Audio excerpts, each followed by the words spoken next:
ये क्लासिफिकेशन एक basic technique है डेटा माइनिंग में। हम लोगों ने इसमें से कुछ टर्म्स पहले भी आप लोग देखेंगे हम लोगों ने डिस्कस की हुई हैं। आज इस सेशन के अंदर भी हम लोग क्लासिफिकेशन से रिलेटेड बेसिक कॉन्सेप्ट्स और डिसीजन ट्री को हम लोग डिस्कस करेंगे। और फिर उसके बाद हम लोग जब डिफरेंट मॉडल्स जनरेट होते हैं हम उन मॉडल्स को एवेलुएट भी करते हैं, तो एवेलुएशंस के पैरामीटर्स क्या क्या होते हैं, क्या क्या टेक्निक्स होती हैं, उसको भी हम लोग डिस्कस करेंगे।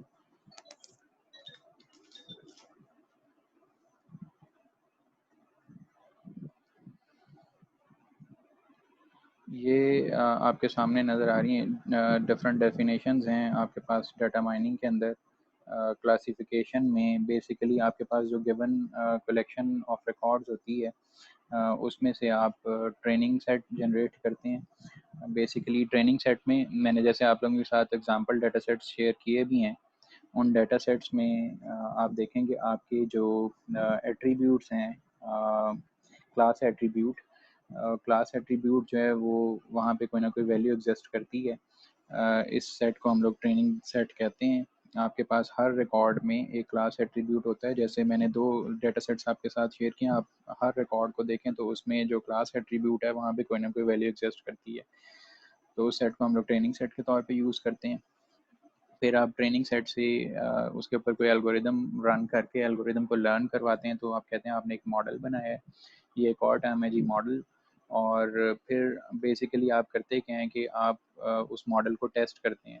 एक और सेट होता है जिसमें आप क्लास एट्रीब्यूट को निकाल देते हैं, सिर्फ आपके पास बाकी एट्रीब्यूट्स होते हैं अदर देन क्लास, और आप इसे हम प्रीवियसली अनसीन रिकॉर्ड भी कह रहे हैं। और आपका जो मॉडल है आप उसको उसके ऊपर टेस्ट करते हैं।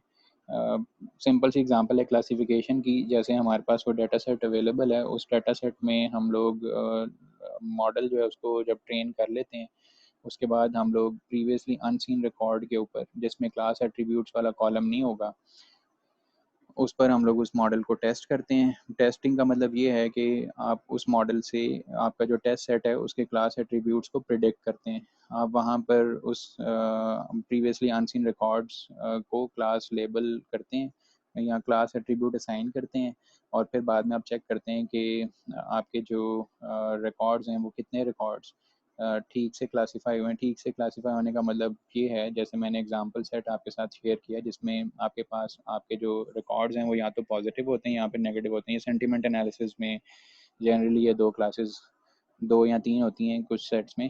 जो मैंने डाटा सेट आपके साथ शेयर किया उसमें दो क्लासेस हैं, पॉजिटिव या नेगेटिव। और अदरवाइज अगर तीन हो तो आपके पास डाटा सेट में आमतौर पे पॉजिटिव, नेगेटिव और न्यूट्रल सेंटिमेंट्स होते हैं।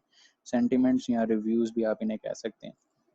तो वो सेंटिमेंट या क्लास असाइन करते हैं आप, और फिर बाद में टेस्ट करते हैं कि कितने इंस्टांसेस जो हैं, इंस्टांसेस या रिकॉर्ड्स वो ठीक से क्लासीफाई हुए हैं। जो एक्चुअली पॉजिटिव थे वो पॉजिटिव क्लासीफाई हुए हैं, जो एक्चुअली नेगेटिव थे वो नेगेटिव ही क्लासीफाई हुए हैं, या फिर उसमें कोई थोड़ी बहुत एरर्स भी आ सकते हैं। ये डिफरेंट टर्म्स हैं, हम लोग फिर इन टर्म्स को भी देखेंगे जो आप टेस्टिंग के टाइम पे कंसिडर कर रहे होते हैं। क्लासिफिकेशन टास्क की एक एग्जांपल इन्होंने यहाँ पे दिखाई हुई है। ये एग्जांपल भी हम लोगों ने पहले देखी हुई है। आपके पास एक ट्रांजैक्शनल रिकॉर्ड है जिसमें आपके पास एट्रीब्यूट्स हैं, ट्रांजैक्शन आईडी, फिर एक एट्रीब्यूट है, दूसरा एट्रीब्यूट और तीसरा एट्रीब्यूट।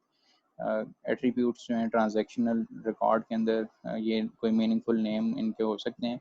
फिलहाल यहाँ पे इन्होंने एट्रीब्यूट 1, एट्रीब्यूट 2 और एट्रीब्यूट 3 नाम दिए हुए हैं। अगर आप फर्स्ट ट्रांजैक्शन देखें तो फर्स्ट ट्रांजैक्शन में एट्रीब्यूट 1 की वैल्यू है यस, एट्रीब्यूट 2 की वैल्यू है लार्ज, एट्रीब्यूट 3 की वैल्यू है 1 to 5 के, और फिर इसकी क्लास जो है इसने लेबल किया हुआ है नो। बेसिकली ये जो सेट यूज़ कर रहे हैं यहाँ पे इसको एक कह रहे हैं ट्रेनिंग सेट, और अगर आप देखें तो यहाँ पे क्लास जो है वो लेबल हुई हुई है। आपके 10 रिकॉर्ड्स हैं, 10 के 10 रिकॉर्ड्स जो हैं उनकी क्लास की वैल्यू एग्जिस्ट करती है। इंडक्शन मेथड है जिससे आप लोग क्या करते हैं कि कोई एक लर्निंग एल्गोरिदम को लर्न करते हैं और आपका एक मॉडल जनरेट हो जाता है। फिर आप उस मॉडल को अप्लाई करते हैं और इस प्रोसेस को हम लोग डिडक्शन कहते हैं, और आपके टेस्ट सेट के ऊपर अप्लाई करते हैं। टेस्ट सेट में आप देखें तो आपकी क्लासेस लेबल्ड नहीं है। यहाँ पे जो प्रीवियस स्लाइड पे इसने डिफरेंट टर्म्स डिस्कस की हुई थी उसको एलेबोरेट करने की कोशिश की है इसने। आप एग्जैक्टली अभी जब कोई क्लासिफिकेशन ट्री डिसीजन ट्री हम लोग अप्लाई करेंगे तब आपको ये चीज़ और क्लियर हो जाएगी।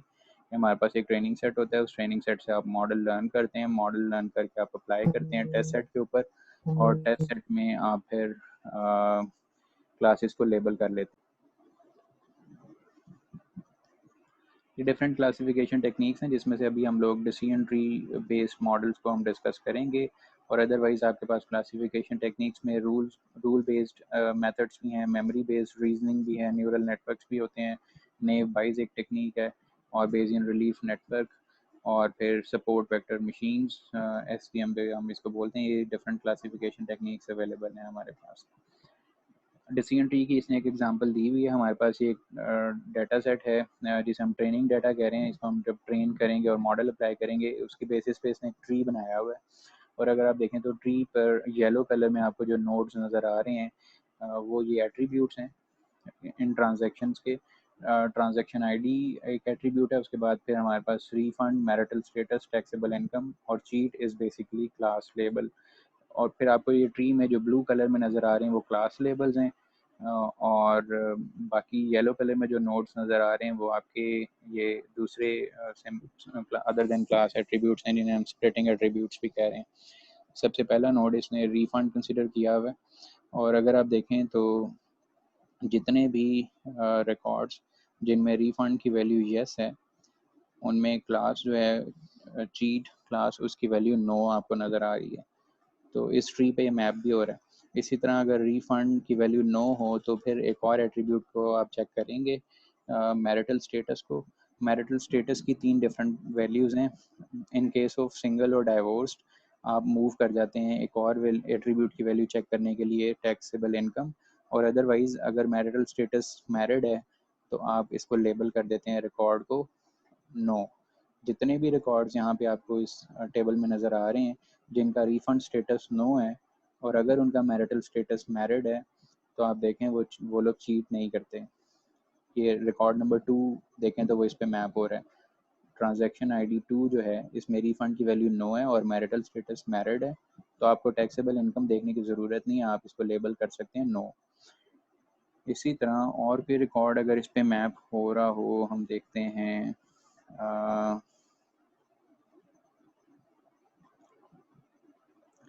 रिकॉर्ड नंबर 9, रिफंड की वैल्यू नो है और मैरिटल स्टेटस इज मैरिड, तो आप डायरेक्टली इसको लेबल कर देते हैं चीट नो। ये भी इस पे मैप हो रहा है।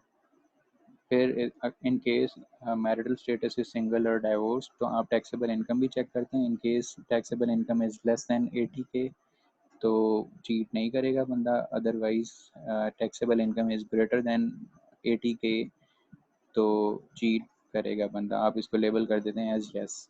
इसे हम डिसीजन ट्री बोलते हैं। आपके ये सारे एट्रीब्यूट्स किसी ना किसी नोड पे सारे रिकॉर्ड्स किसी ना किसी नोड पर आके रिजाइड करेंगे। एंड पे आप देखेंगे वो वैल्यू यहाँ तो येस है उसकी क्लास की, यहाँ पे नो है। इस ट्री से आप लोग प्रेडिक्ट कर रहे होते हैं। नेक्स्ट एग्जांपल में आप देखिएगा, अच्छा ये सेम डाटा सेट है लेकिन सेम डाटा सेट के लिए एक और इसने ट्री बनाया हुआ है, तो मल्टीपल ट्रीज एग्जिस्ट कर सकते हैं। यहाँ पे नीचे कह भी रहा है there could be more than one tree that fits same data. Previous example में जो ट्री था वो और तरह का था, ये ट्री और तरह का है। फर्स्ट एट्रीब्यूट जो है वो मैरिटल स्टेटस कंसिडर किया हुआ है इन्होंने यहाँ पे। इन case marital status is married तो बंदा चीट नहीं करता और आप इसको लेबल कर सकते हैं नो। जितने भी रिकॉर्ड्स जिनका मैरिटल स्टेटस यहाँ पे आपको मैरिड नज़र आ रहा है आप इसको मैप करें, क्लास आपको नो यहाँ पे नज़र आ रही है, married no, married no. Record number 9 पे भी आप देखें तो मैरिटल स्टेटस मैरिड है और चीट स्टेटस जो है वो नो है।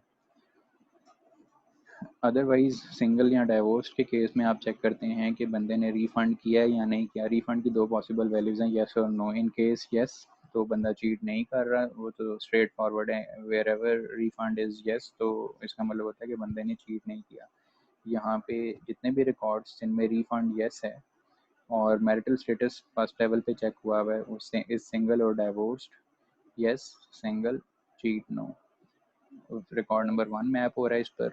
फिर रिकॉर्ड नंबर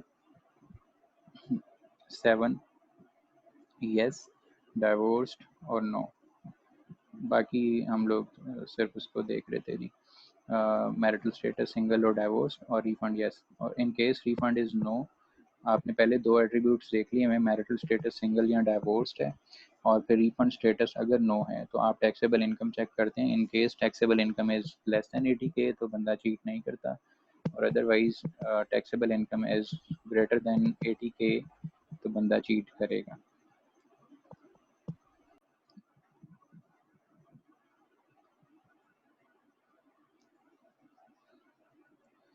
ये यहाँ पर इस एग्जांपल में अब ये बात कर रहे हैं वही डाटा सेट है, और उस डाटा सेट पर आप कोई मॉडल लर्न करते हैं, फिर उस मॉडल को अप्लाई करते हैं इस टेस्ट सेट के ऊपर।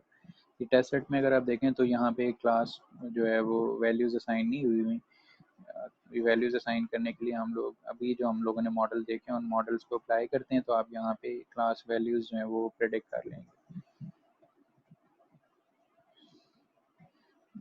ये आपके सामने ट्री नज़र आ रहा है, ट्री में हमारे पास अब ये एट्रीब्यूट्स की वैल्यूज़ हैं और उनकी बेसिस पे हम लोगों ने चीट की वैल्यू प्रेडिक्ट करनी है। अगर आप देखें तो रिफ़ंड की वैल्यू नो है, आप इस नोट से टूवर्ड्स मैरिटल स्टेटस पर आ जाएंगे क्योंकि वैल्यू नो है। अदरवाइज़ अगर रिफ़ंड की वैल्यू येस होती तो आप डायरेक्टली चीट को वैल्यू असाइन कर सकते थे नो। इन केस रिफंड की वैल्यू नो है तो हमें मैरिटल स्टेटस चेक करना पड़ा है, और marital marital status is married. अगर मैरिड है तो आप क्लास असाइन कर देंगे नो। यहाँ पे मैरिड ही है मैरिटल स्टेटस, आपको टैक्सेबल इनकम चेक करने की ज़रूरत नहीं है, तो आप इस मॉडल को यहाँ पे अप्लाई करके चीट की वैल्यू प्रेडिक्ट कर सकते हैं जो कि नो है।